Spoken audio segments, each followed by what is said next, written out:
One all right. Here's a story-style retelling of the Bakassi Peninsula, told through a historical and human lens, mixing realism, emotion, and heritage.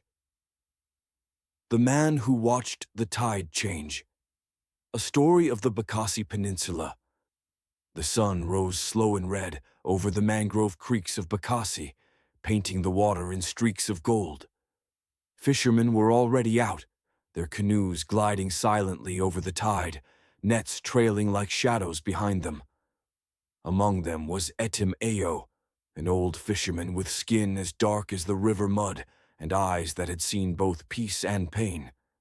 His canoe was carved by his father before the war, back when Bakassi was still Nigerian and nobody argued about borders that lived only on maps.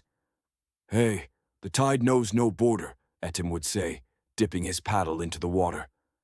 "But men do." Etim remembered the days when soldiers came, first Nigerians, then Cameroonians. They came with flags and papers, guns and promises. The people of Bakassi, simple fisherfolk, did not understand why men in uniforms from two brother nations were quarreling over their quiet land of salt and song. One night, Etim's son, Ekanem, returned from the market with news whispered like a curse. "They say the white man's court in faraway Europe has given Bakassi to Cameroon." Etim's heart sank. He had heard of that court, the International Court of Justice, they called it. But he could not understand how strangers who had never seen his creeks could decide who owned them.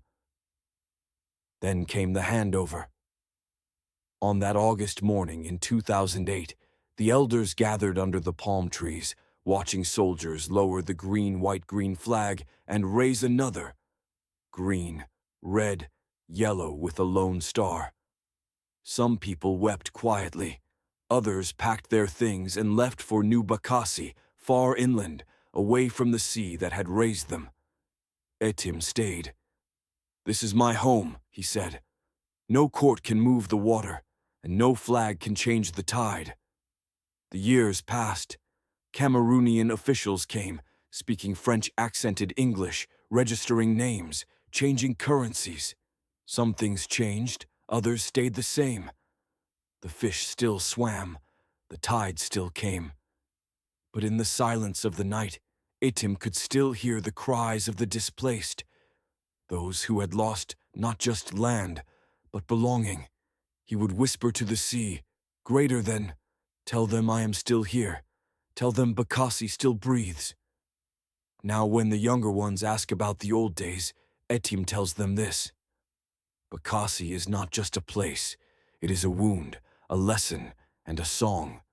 The lesson that borders drawn by others can steal your peace. The wound that men can lose home without moving an inch. The song that we, the people of the tide, still belong to the sea." And so, the tide keeps rising and falling, erasing footprints, but never memory. For in Bakassi, history is not written in books, it is written in water. Would you like me to make this more epic and poetic, like a legend told by a village storyteller, or keep it realistic and historical, like a documentary-style narrative,